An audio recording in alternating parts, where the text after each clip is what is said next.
Hello, hello, hello. Welcome. That VT is growing on me. I quite like that one. I'm bopping away to it. How are you all on? Run that VT, Mr. T. I love it. Now, hopefully, you got a bit more of it this time. I know it was only a couple of seconds last time. Slam, Duggan, Phil, how are you, mate? So, please do say hello in the comments. And quick question for you. This is in the view of us getting to know each other. Do you prefer tea or coffee? That is not the big question of our show today, but it's our starting question.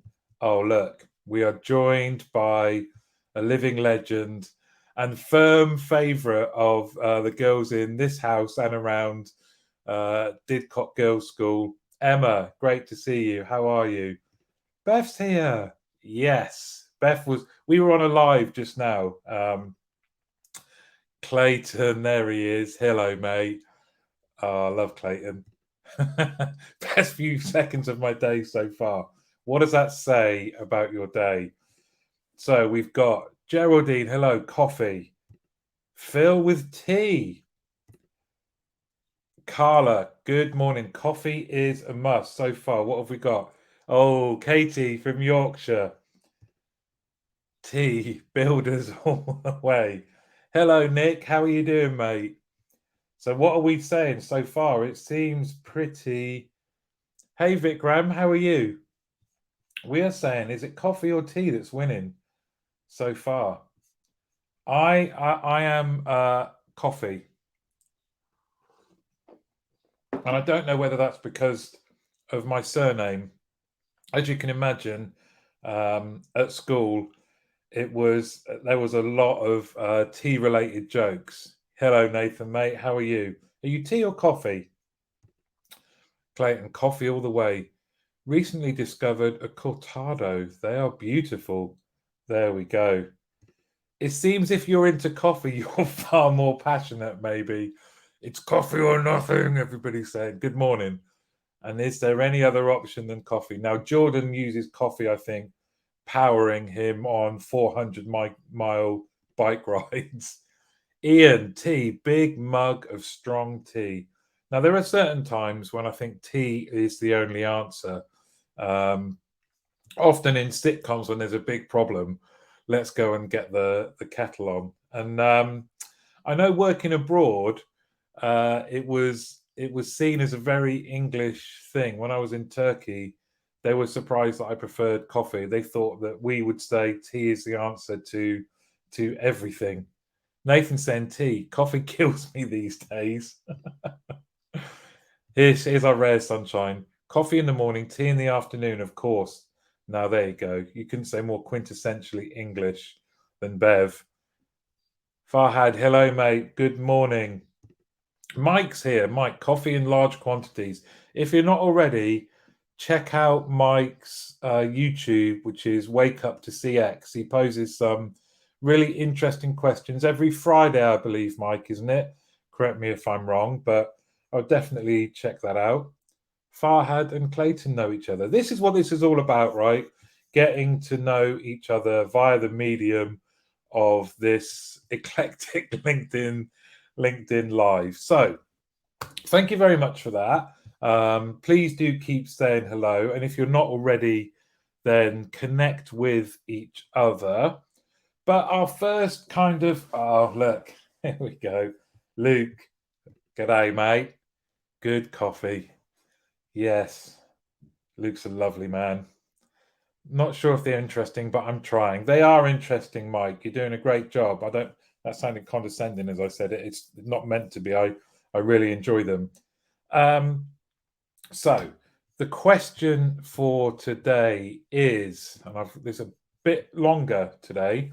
So in a recent Institute of Customer Service report, and you can find the summary on their website, it says that nearly half of customer-facing team members that they surveyed had been abused by customers, and 44% were right now or have considered leaving because of it. And when you think we have a retention problem. The Institute of Customer Service headline and editorial comment was saying we have to do what we can to make sure this doesn't become endemic. So, as many of you know, I started on the phones. I across various things, including collections, where you can imagine I got more abuse. But I worked in customer service, sales, in financial services, in retail, in all sorts, and have been on my fair share of abuse. So I would like to know, the question for you all today, okay, is this situation becoming worse, and what can we do about it? So is this something that is happening to you right now? And I ran a poll in the team leader community yesterday about this, on the frequency of it happening. So, hey Nick, how you doing? Sorry, hi. I had problems getting into the meeting today. Probably user error at this end. We definitely didn't shut the door on you, Nick. We want you here. Farhad, how are you, brother? Don't want to get involved in your conversation, guys.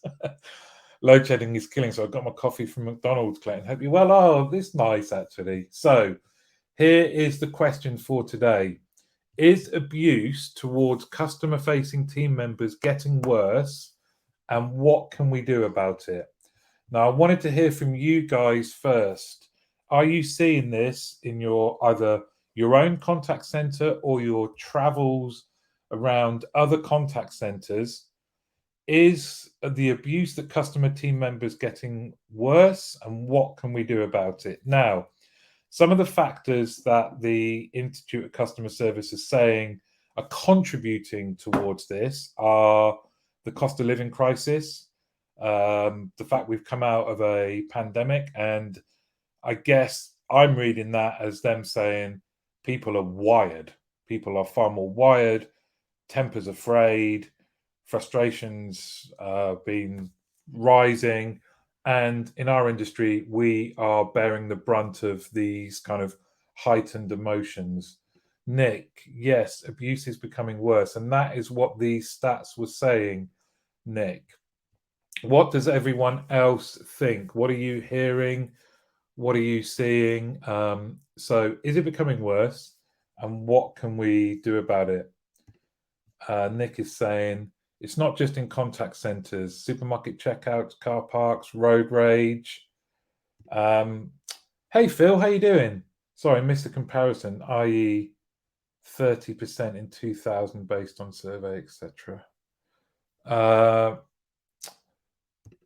Hello, Jade. How are you? Jade is a member of the team leader community, works with Emma at Estee Lauder, and is a lovely human being. Phil, so the first point was this: in a recent Institute of Customer Service report, they found nearly half of customers facing team members had been abused, and 44% were or have considered leaving because of it. My question is the situation becoming worse, and what can we do about it? Good to hear, Phil. Good to hear. Yes, abuse worse, but believe a factor of longer wait times and poor menu options, etc., sending callers to the wrong agent for their issue, writing as a frequent subject of poor routing. Ian, yeah, good point. Everybody, John is here. No, you're more than welcome. Fashionably late, John. Maybe you have a view on this straight away, my friend. That in a recent Institute of Customer Service report, they found nearly half of customer-facing team members had been abused, and 44% were or have considered leaving because of it. Is this situation becoming worse? What can we do about it? Now, in terms of what can we do about it, we desperately need to do something, because we can't just leave our teams to face this, especially at a time when I think we would all recognise we are in the middle of a bit of an issue of attracting talent into our industry. Phil, wonder how the question was put. Do you sometimes want to quit because of the grief you get with customers? Good question, Phil. I don't know the answer, but it's a good one to put to the ICS. I think it's getting worse. Everyone is stressed. Understatement, I know. They're taking it out on the next thing that might inconvenience them. Sometimes broadband being an issue, payment problems, and then they snap. It's like the straw that broke the camel's back. And Jordan, I think that's what some of the narrative in the report was saying, actually. So that tallies with their view. Mike, outside the issues Ian noted, I would also add that a lot of the call handlers in high volume sectors are seeming quite detached, lack of emotion in voice, which makes people feel like they're being dismissed, which is another finger on the trigger, so to speak. Yes, Mike, interesting point. I know certainly from personal experience, one of the things that that was fed back to me was I could sound a bit more interested at times.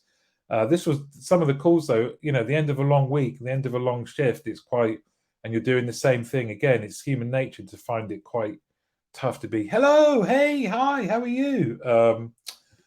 But yeah, I take your point. John, don't think it's worse than before, personally. Wider society issues driven by social media abuse. So, really interesting. Maybe we're just more aware of it now, and we're more attuned to jumping on these types of things, right? Good point, John. Nick, perhaps people are being overwhelmed. Lots of inaccurate knowledge shared, being busy, but made to wait longer than expected unfulfilled promises and take it out on the brand and the first person they come into contact with. Need to calm them before they engage with the person. Technology is probably not helping. Interesting, Nick. So from Beth, I think it depends on what industry you're in. I do not envy people who deal with things such as insurance, as there is a cost of living stressor associated with it. Very true, Beth. And utilities, I imagine, would be another one. It'd be interesting. Is anyone here in utilities? Hi, Marianne. Jumped on for a sec to say hello, Hall. However, sorry, would love to be there for the whole session on a train to Manchester, and signal is not great. Have fun. Love you all. Love you too, Marianne.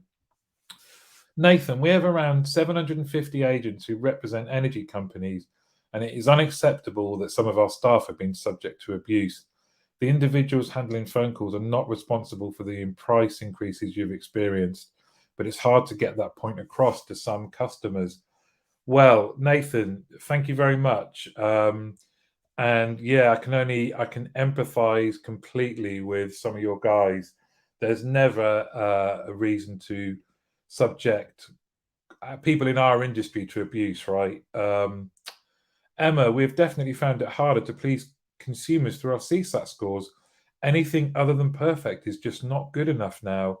That's very true, isn't it? It's very interesting as well that expectations, what good looks like, we definitely see more people escalating without giving customer care the chance to fix.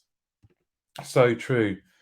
Katie, I think the consumers in the UK don't take customer service as a career seriously and therefore treat agents as their inferiors. For some reason, they think it's okay to behave unreasonably and don't associate the call with a human being at the end of the phone. Really true. Ian's replying to Emma here, because in many circumstances, some of the big brands using customer care as a buffer to get you off the line without dealing with anything other than the most basic issues.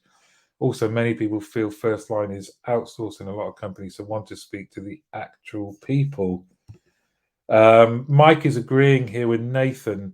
There's no excuse for it, and a lot of the time they take the blame for issues outside of their control. As much as we want them to empathize with us, the consumer, we shouldn't project things that can't control onto them. Let me just share with you what the Institute of Customer Service said. I think you'll find this very interesting. For the future health of our organizations and our society, we cannot let such treatment of our frontline staff continue. And we, as leaders, colleagues, and customers, have the power to stand up and support them. Whilst we have been successful in pushing for a change in the law to stiffen the penalties for offenders, it is clear there is more work to be done. And I urge you all to adopt a zero tolerance approach to such behaviour. You should also ensure your staff are adequately trained and supported to handle challenging situations. And that is from the CEO of the ICS. I've forgotten her name. Maybe someone can enlighten me. I was going to guess then, but I shouldn't guess. Let me just read that again. For the future health of our organisations and our society, we cannot let such treatment of our frontline staff continue. And we, as leaders, colleagues, and customers, have the power to stand up and support them. Whilst we've been successful in pushing for a change in the law to stiffen the penalties for offenders, it is clear there is more work to be done. And I urge you all to adopt a zero tolerance approach to such behaviour. You should also ensure your staff are adequately trained and supported to handle challenging situations. Bit of a rallying call there, I think, isn't it? Trevor, maybe the day is coming when we as consumers get rated. Wow. Uber and Airbnb rate their clients and it affects future decisions. Really insightful, that, Trevor. What an interesting idea. It's the era of the customer, says Clayton. With social media, customers have more power than ever. I'm not sure if it's an actual reason, but perhaps just adds to everything. Maybe customers feel more entitled than before because of the power, and agents are at the pointy end of this. It's very true. John, bit more difficult for abusive customers to insult and abuse AI, however. Wonder how long it will be before ChatGPT is a sentient being with feelings. Sean says, Trevor Garrity, that sounds like an episode of Black Mirror. I think I know the one you're talking about, Sean.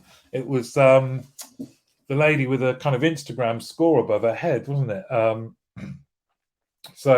But to Trevor's point, maybe this is coming. Just something on this statement here from the ICS. A zero tolerance approach, when elaborated on, means that the call is just ended. The moment that there is any abuse, the call is ended. Does anyone follow that within their centres? Do you have a zero tolerance approach to your team members receiving abuse? And then what do you do to support people once they're in those situations, and then afterwards? What are some of the things that people are doing to support our team members in those situations? I'd like to think that I'm very laid back. I was even more laid back as a youngster before life weighed me down. But I must admit there were times when it became very difficult to get on a call knowing that you would potentially be getting abused again. When it's happened a few times, you have to kind of find a Buddhist Zen-like approach to letting it wash over you and realizing there's something. Actually, there's a study. We would often say, well, it's not about you. It's not being directed at you. I read a psychologist saying that that's actually unhealthy, that disassociation. So you go, well, it's not about me, it's about the company, but it's being directed at me, and I'm feeling it, but I'm being told it's not about me, is not healthy. I don't know what the answer is. I would love to hear your thoughts on, specifically as well, around this statement. Is this a statement that you think the ICS are right in making, and that we should all get behind? I imagine, like me, have you ever got annoyed at someone on the phone, or do you remember that we're all in this industry too? Or can you not help yourself? Have you not been able to help yourself at times, or are you a bit more lenient? I think I tend to be curious more than anything. Our internet was down not so long ago, and whilst it was extremely frustrating, I was more curious just about how calls were handled, how many times I was routed to different people, what the outcomes were, what the calls were like. So is that the same sort of approach you guys take, or are you also quite happy to get annoyed? What are you thinking? Now, Phil, don't worry. We are going to be coming up to another VT.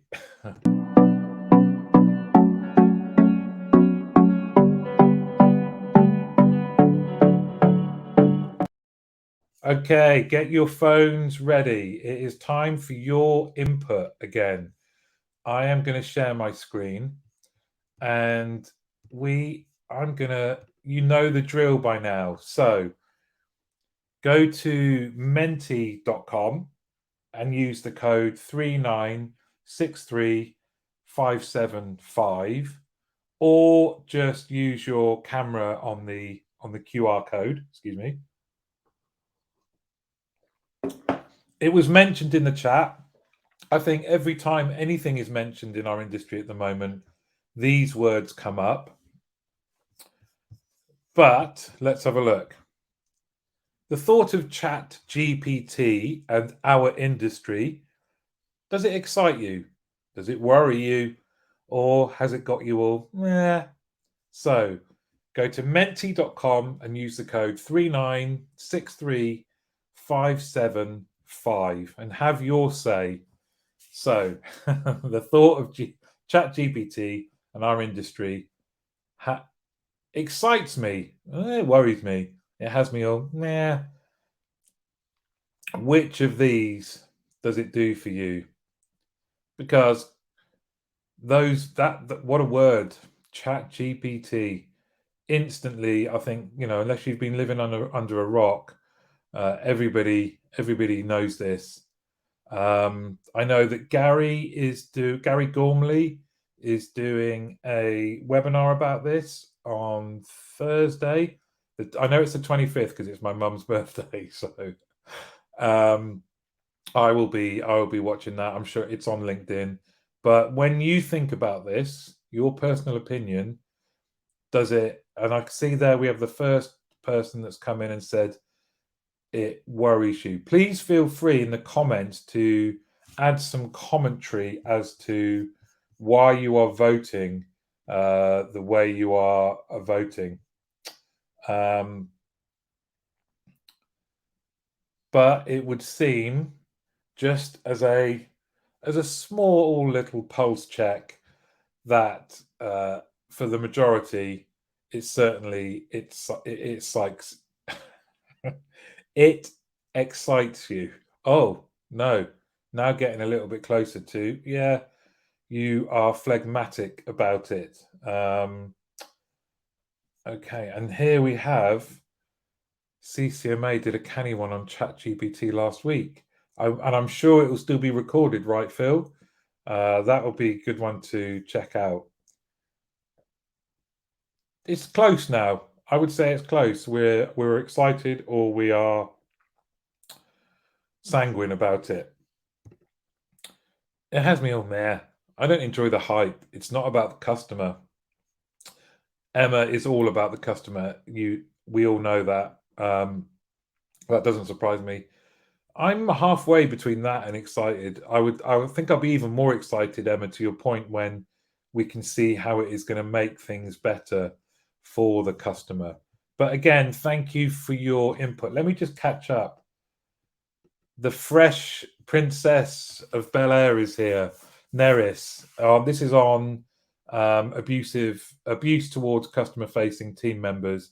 End the call, block the number, and send an email explaining that all correspondence will be in text format going forward, as they have proven themselves to be unable to have a reasonable conversation. Training, coaching, and support for agents. Experience in this is vital. Very, very true. And Jordan, straight from the coal face, I remember having 3 headsets over the course of a month. Thankfully, frustration is directed to the headset, not the customer. Loads of studying around callousing the mind. Yeah, I went through a headset or two. It's very difficult, isn't it? We're all human. Ian, couldn't help myself when a large financial organization lost the fact that I had permission to deal with them on behalf of my mother after my stepfather died. A manager had rung, missed me, and wanted me to call them back. First line agent wouldn't put me through as I wasn't on the system as having permission to deal with them. Oh, and again, heightened when you really need people, those kind of experiences, isn't it? Just another tool, basically, to be used or abused, and this is ChatGPT. Jade says, has me on there. I'm with Emma. Not for the customer. This is so informative. Thank you all so much. let's watch this space, shall we? And like I say, I'm all about highlighting other people as well. There's a Gary Gormley's webinar on Thursday, the 25th, is all about ChatGPT. Phil, I need your prompt because we are running another VT.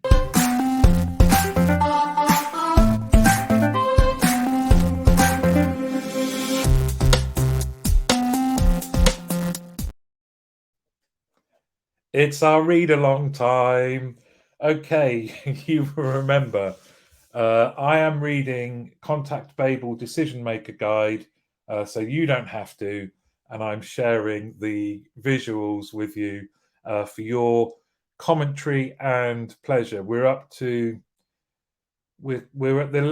late 280s, 270s, 280s, and the very first one is the current use of digital customer service channels. And you can see email management, social media as a customer service channel, and web chat.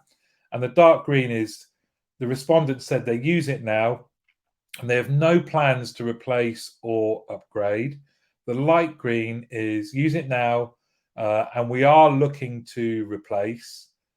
Light yellow is we don't use it, but we will implement within the next year. The darker or the orange is we don't use it, we will implement after 12 months. And then there's red is no plans to implement. And then my favorite response, the gray, is don't know. We don't know if we use social media as a customer service channel. Question whether you are a decision maker then within that organization, but that applies to 6% of the respondents. Is there anything in this that surprises you? I guess the surprise for me was that 50% kind of use social media as a customer service channel. Other than that, any comments for you guys on that? Now, let me just go back to this. This is a lovely comment from Emma on the abuse we receive sometimes. We need to coach and help our teams practice resilience, and importantly, freedom to demonstrate personal resilience and allowing someone to call time on a chat where they feel uncomfortable. Always good practice to calmly inform a customer where their behavior is not acceptable and avoid mirroring language and behavior. Exactly. Really good point, Emma. One of my best tips ever was just, and I've used it actually with Emma, with someone that you know, Melly, my stepdaughter, took a call at the restaurant she works at part-time the other day, and a customer was shouting at her from the outset. Just said, be quiet. Let them shout themselves out, because at some point they're going to stop and say, sorry, are you still there? And at that point, they're calm. Just let them shout themselves out. So let's move on from the use of digital customer service channel solutions to what is the cost as an average in our industry of different inbound interaction channels. So no surprise that the phone costs £6.26 per inbound interaction. Next is email at £3.68, web chat at £3.19, and social media at £2.29. Still quite a significant difference between phone and the other channels. And if you remember from last week, we know that phone is still at 70% of all of our inbound interactions, or circa 70%. I can't remember the exact number. Phone by far still takes up the lion's share of our industry's interactions. Are these numbers in line with what you think? Do you challenge them? Are they helpful? What do you think? I thought there was no surprise here, really. And of course, I imagine it differs. Someone with a better knowledge of statistics can talk us through first quartile, median, and third quartile, because I am very lacking in that area. Don't get me wrong. AI is very exciting and can efficiently remove the transactional element of customer care. Let's just remember to talk about the people it benefits behind the why. Emma, very true. And I think everyone knows you and your operations are always at the forefront of technology, but you make a really important point about the why are we doing it and what's the link to customers and also our teammates, right? Okay, so no comments on this. Let's find, we need to get to one that gets you talking. Okay, so email, web chat, and social media customer contacts that require the use of another channel to be answered fully. So with email, in 10% or less of the time, they needed another channel. So I guess I'm drawn more to the red in this one. So for email, more than 50% so 11%, more than 50% needed another channel to answer the query fully. Social media showing there that this occurred 22% of the time, so that they needed another channel to answer the query. Love the Contact Babel research in general, but dislike the cost per inbound table and similar because it can never draw on all the hidden costs of poor service. Very true, Bev. Very true. So again, does this surprise you? And I guess it shows that for social media interactions, they are more likely to require another channel for the query to be answered fully. Okay, moving on. How important to customers to not having to explain issues across channels? So, okay, I have another comment here. Sorry, Carla. I agree, Emma. Many young people are so used to communicating on social media, they lack actual communication skills that we all learn, so need to support. Very true. We are driving email down to less than 10% of mix with WhatsApp and chat in the 30% asynchronous journey and voice around 25%. We definitely need voice to support WhatsApp. That's really interesting, Emma. Some great stats there. Yes, the red and the pink are indicators of greater effort for customer and agent on this one from Nick. Yeah, very true. That the other channels are required. Cannot pass DPA via email, so would imagine a chunk of that one in particular is passing to another channel for security checks. Really good point. This one I imagine you will find interesting. So in 2015, you can see here that when customers were asked to rank frustrations, this frustration of having to explain issues across channels, where did that sit in the top three? You can see that the top three accounted for less than 30%. You can see from 2015 to 2022, that has risen to just under 50%. So it has become a top three frustration for customers in 2022, far more significantly than it was in 2015, 2016, certainly. The customers are getting frustrated, having to explain issues across different channels, and therefore, from our point of view, as an industry point of view, we need to make sure the data is being transferred across channels in a true omni-channel sense, because customers are frustrated that when they channel change, they're going to have to explain the issue all over again. Ian is saying in 2015 there were less channels and definitely less contact centers using as many channels. It's a good point. I'm sure Contact Babel will have some narrative on that, Ian. I can't remember. Looks like expectations have been raised, says Nick, perhaps through available choice and improved technology. Kind of, again, agreeing with Ian there, Nick. But again, if we know it's a key frustration, then this is something that we can work on, right? That we have customers frustrated about having to explain issues across channels. Now, level of automation used in email management.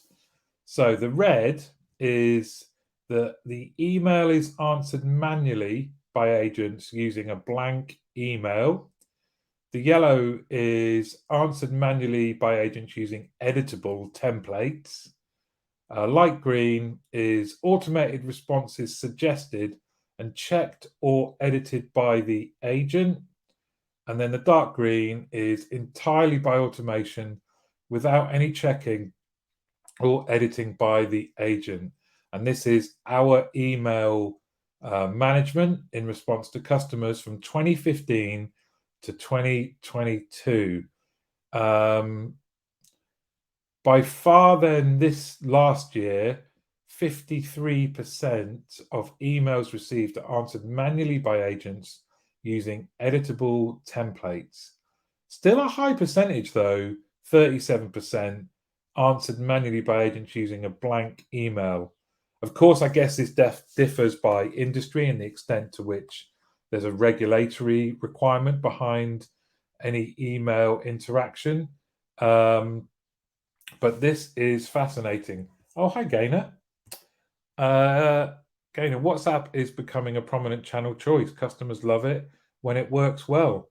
I would tend to agree. I love a WhatsApp interaction with a company. Feels far more efficient. How does this table make you all feel? Are you still dealing? What do you do with your email management? Is it carte blanche for your agents? Luke, the difference between expectations of omnichannel versus implementation. Very, very, very true, Luke. If you want to get any kind of advice on any of this type of stuff, Luke is your man. Nick, seems like technology just can't be trusted enough to get the human out of the interaction. Really true. Neris, customers are targeting email moving to 90% automation in the next 12 months. Wow. Less through the large language models, but through advances in AI and RPA, robotic process automation. And Neris definitely has her finger on the pulse. So I guess when we look at maybe the read through in 2024 of 2023 or another year on, this table should look very different, right, Neris? Let's see what email completion. So what proportion of emails are answered successfully and completely within the following timescales? So dark green is less than 1 hour. The yellow is between 1 hour and 1 day. That's a wide area. The pink is between 1 and 5 days. The red is more than 5 days. And our favorite, don't know. We do not know. So Bev is saying, Neris, looks like they have a long way to go. Sea Octopus Energy has moved out the work of 250 people through automating email responses. Has that actually happened? We've done that's. I read it. I didn't know it had actually happened. Really interesting points from you both, Bev and Neris. So let's have a look. So in 2022, 16% of the respondents to Contact Babel's Decision Maker Guide survey said, our survey said, it was only less than emails were dealt with completely less than an hour, 16% of the time. By far, the biggest timescale was between 1 hour and 1 day. So within the day, 43%, 31% between 1 and 5 days, and 5% more than 5 days. So you wonder the level of complexity behind that by industry, with some industries being more complex than others. There are a lot of variables there. and no real change over what is quite a long period, it would seem. If you look at the stats from 2010, for example, they're near enough the same, other than we've kind of got worse with more than 5 days, accounting for 5% of the time. So bye, Ian. He's got to go. Ian's got to go to a meeting. Don't worry, we're nearly done. So, level of automation used in web chat. So, this is interesting. The blue is by human in all instances. So, are you operating a web chat channel? And where do you sit in this table? So, in this year, or 2022, sorry, last year, in 50% of the occasions, web chat was dealt with by a human in all instances. 31% initially by a virtual agent, but then by a human agent. And in 19% of the time, entirely by automation. I would say in all of my own personal interactions and setting up my own business, I've had to do a lot of web chatting with different software providers for the podcast, for this, for all sorts. I would sit within the 31% that initially it is by a virtual agent, and then you get through to a human agent. How does this all tally with your guys, with you all and your experiences?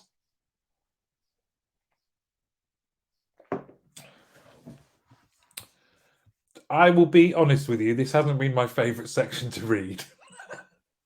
I'm looking forward to getting to the next section.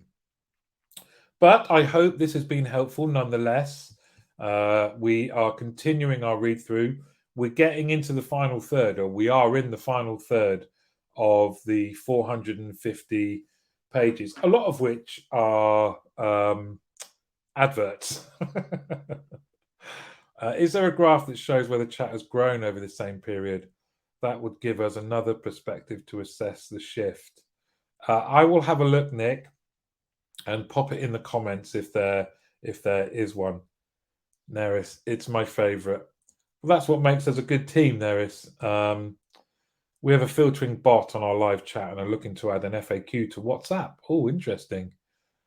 We had great success from an AI phone bot at peak for where is my order?